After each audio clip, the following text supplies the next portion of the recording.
Main Chick vs. Side Bitch. Chapter 7. Kiara.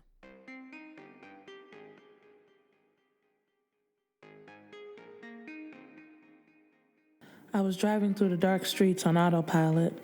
It was a miracle I made it home in one piece because I couldn't remember any stoplights, street signs, or cars, but I knew I was at my condo with my hands squeezing the steering wheel and my mind twirling. What would my mother think? What would my father have said if they were here? I wasn't sure, but I could hear them telling me do whatever I had to do to survive. Before they died, that's all they talked about. Me being the best and drilling into my head how hard I needed to work and push myself.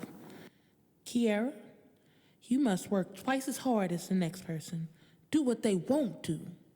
That's what my mother always told me. She might not have meant that I sleep with my boss to become partner, but doing what I had to do meant so many things. After they died when I was 15, I had to do a lot of things I didn't want to do. Working a full-time job through high school. When all the other kids went home, I headed to a burger joint to wash dishes and work the cash register. When other people had their parents taking pictures at graduation, I had no one there. Instead of partying graduation night, I went to work because I had college to pay for. Then when I went to college, it was more work, studying for hours, then holding down a job so I didn't have to take out student loans. It was rough. Every day was filled with obstacles and pitfalls of things I didn't want to do. Mr. Puzder was just like those jobs. He was now the late night study sessions. He was the trips to the soup kitchen so I could save money.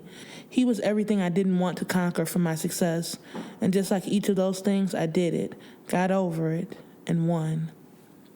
Yet now, I still felt guilty and dirty like some street-walking prostitute after a night on the track.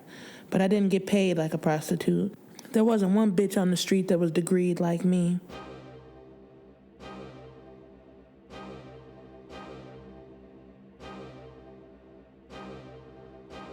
And unlike them, I didn't have a drug habit or a pimp putting his foot in my ass or taking half of my profits. I was a self-made woman, and sometimes you have to do things that you don't want to do, and fucking Mr. Puzder was just business. My parents died young, and from birth they told me that I had to work, so this was just work. This was life. Making sacrifices was a part of the game, but as long as I made partner and had credentials behind my name, I didn't care about any of this. Before I left the suite, Puzder guaranteed that I would be partner, and of course I pressed record on my cell phone and played it back for him.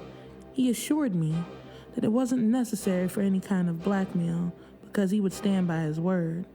I believed him, especially since I was going to make sure that he stuck to what he promised.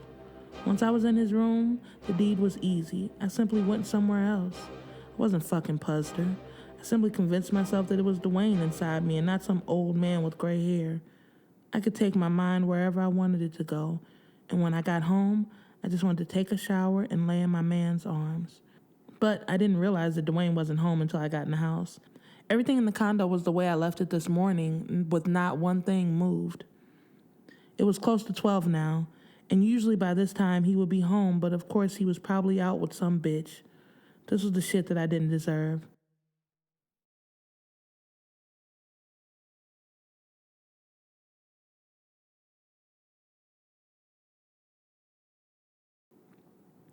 I talked till I was fucking hoarse about telling Dwayne that I wanted him home. I wanted to spend more time with him. The first thing that came to my mind was our conversation earlier when I found out I paid for my own damn engagement ring. I turned on my phone. He answered, but I could tell something was wrong. When are you coming home? Oh, I'm leaving the shop now. It sounded like a lie. He was a good barber, but there was no way there was somebody getting their hair cut at midnight. But I didn't have the energy to argue. Instead, I told him okay and stripped off every piece of clothing and got in the shower. With the hot water running over my body, I had a million thoughts running through my mind. Maybe me being partner would change my relationship with Dwayne. Maybe he would finally see that I was better than these whores that he was crazy about. I would be making twice as much as I am now. I could afford to go to the shop and expand.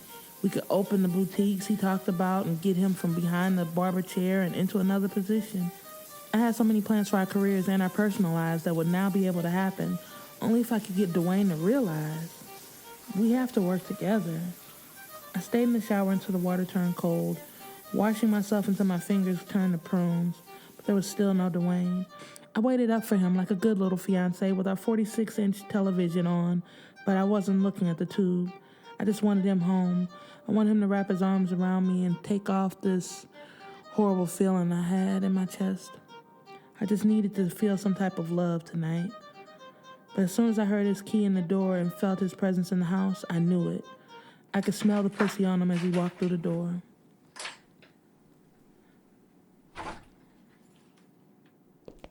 How was the basketball game?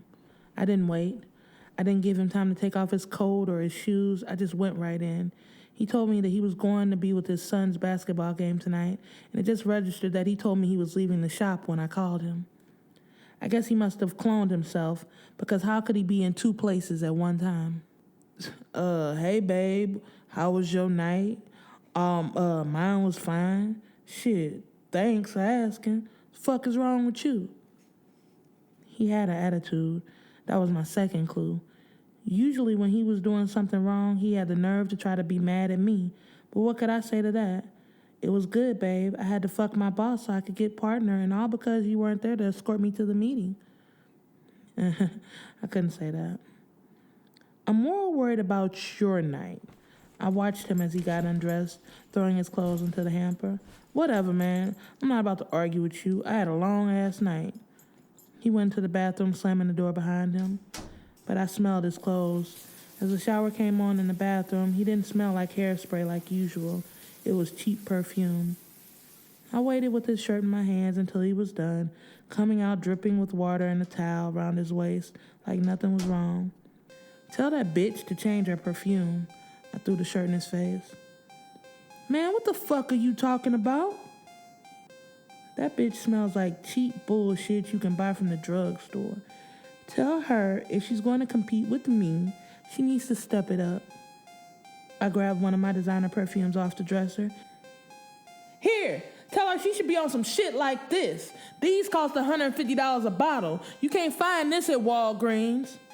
I didn't realize how mad I was until the bottle went sailing across the room, hitting the wall and crashing into pieces on the floor. What the fuck is wrong with you? He screamed, dodging out of the way. He pulled clothes out of the closet, sliding on a pair of shorts. Nah, ain't shit wrong with me but you. You're lying, you're cheating, and here I am selling my soul for you. That's what I felt like. I was working and doing all of these things to make him happy, but what did he do for me? Man, I'm getting the fuck out of here. He was dressed in a flash, grabbing his coat and zipping it up. Fuck, you see I come over here and you on some crazy shit. I didn't have a chance to say a word before he grabbed his keys and flew out the door. I wanted to stop him, tell him I was having one of the worst days of my life and that I was sorry, but I couldn't say any of that without telling him the truth. Then he would be pissed at me. Then I would be in the wrong. But with all the bitches he's fucked around on me with since we've been together, my body count doesn't even compare to his. But still, he wouldn't want to hear that. Wait! I screamed after him, hoping to catch him, but instead I heard the beeping and buzzing of his cell phone on the nightstand. Opening his phone, the name Arian was there, the bitch from the shop, the hair-braiding bitch who got me so upset the other day. Her text message was short, but I had no idea what the fuck she sent it for, especially this late at night. It said thank you with a smiley face. But what the fuck was she thanking him for? I looked through their messages, but I didn't get far when I heard the door opening and footsteps rushing towards the room. I forgot my phone. He was in the bedroom before I could pretend like I wasn't being a snoop. Now, on top of being mad at me, he had caught me going through his phone. And now, instead of just being mad at me, he had caught me going through his phone, the thing he hated most. Snatching it from my hand, he didn't say a word as he stepped over the glass and dripping perfume that was now suffocating the room. Seconds later, a hard slam of the door solidified it for me. He wasn't going to apologize. Opening the window, the cold breeze filled the room instantly as I started to clean up the war zone. My room was a mess. My life was even messier. The cold air took away the smell of what usually was a pleasant fragrance. But an entire bottle was way too much and almost made me want to throw up. I should have aimed for his head. Now I was left grabbing the vacuum and trying to get the glass out of my carpet. As a vacuum roared through the room, my mind started turning. What did this bitch have to thank my man for at 12 o'clock at night? Was he fucking her? The bitch looked easier. Maybe he was fucking some other bitch. I was tired of him cheating. All these hoes tempting and pulling my man in a million different directions when I was the only bitch he needed. You need to claim what's yours. I heard my mother's voice in my head. I finished vacuuming, but my mind was on what could I do about this chick. I knew nothing about her. She was just a new employee, and that's when it hit me. Turning off the vacuum, I went to my laptop and logged into the accounting software we had at the shop. Whenever we hired someone new, Dwayne had to file a tax form and send it to the State Board of Cosmetology. He had to print the form from the accounting software, so that's where I went, going down the list of stylists until I found a new name, Arian Collins. That was all I needed. A first and a last name was more than a good enough start for me. This time tomorrow, I would know everything I needed to know about this bitch. Operation Get Rid of the Side Hoes was in full effect.